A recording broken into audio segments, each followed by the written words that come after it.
La première année sous le lait de Trump s'annonçait agitée. Et ce fut le cas. Non pas tant par sa mesure politique concrète, mais plutôt par ses tweets retentissants.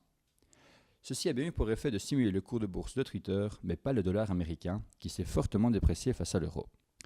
Quant au peso mexicain, ce n'est pas non plus sa meilleure année, contrairement au yen chinois qui s'est regressé grâce à la dynamique de croissance inattendue à l'approche du congrès quinquennal.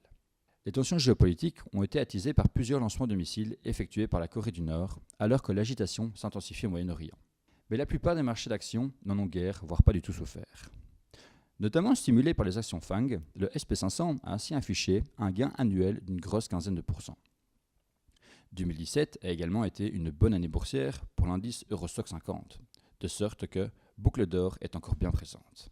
Portées par la croissance économique, la croissance des bénéfices et la faiblesse des taux, les actions issues du secteur technologique, de l'e-commerce et de l'Internet jouent dans la cour d'écran.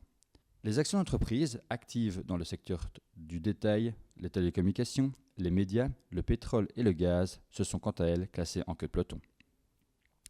Mais pendant les derniers mois et semaines de l'année, c'est surtout le Bitcoin qui a monopolisé l'attention et est reparti avec les lauriers. Aux Pays-Bas, Rutte l'a emporté face au populiste Wilders lors des législatives. En France, Macron a gagné la présidentielle, validant ainsi son biais dans un contexte d'incertitude lié aux nombreuses élections en Europe. La fièvre électorale promise ne s'est pas produite et les politiques en sont sortis plus forts, à l'exception de Theresa May, qui a tenté de renforcer sa position pour le Brexit, mais a en définitive uniquement réussi à jeter de l'huile sur le feu. Le pétrole a également défrayé la chronique en 2017, et en particulier l'accord de l'OPEP sur la limitation de la production qui a entraîné une hausse du prix du baril. Et qu'en est-il des nouveaux arrivants sur le marché des actions ? Snapchat a fait son entrée en bourse sans fanfare, mais n'a pas su répondre aux attentes des investisseurs de la première heure. Pas plus que Balta sur Euronext Bruxelles. Dans le cas de notre devise toujours faire mieux, nous attendons 2018 avec impatience.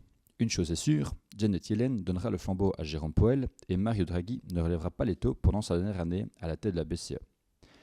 Les taux long terme devraient faire leur réapparition par la grande porte, grâce à la reprise économique. Ceci sera d'ailleurs stimulé par diverses réductions d'impôts, ce qui profitera notamment aux entreprises américaines. La question est désormais de savoir si le rallye boursier de 2017 n'a pas écorné le potentiel de 2018. Dans le contexte actuel, les facteurs de confidentialité et too big to be controlled détermineront si les actions axées sur l'Internet et les médias sociaux seront encore gagnantes en 2018. Heureusement, les cycles boursiers ne meurent pas de vieillesse ou d'une valorisation trop élevée. Il en va de même pour les entreprises biotech florissantes qui, après une année 2017, sont devenues plus matures d'une année et se rapprochent par conséquent d'un réel produit.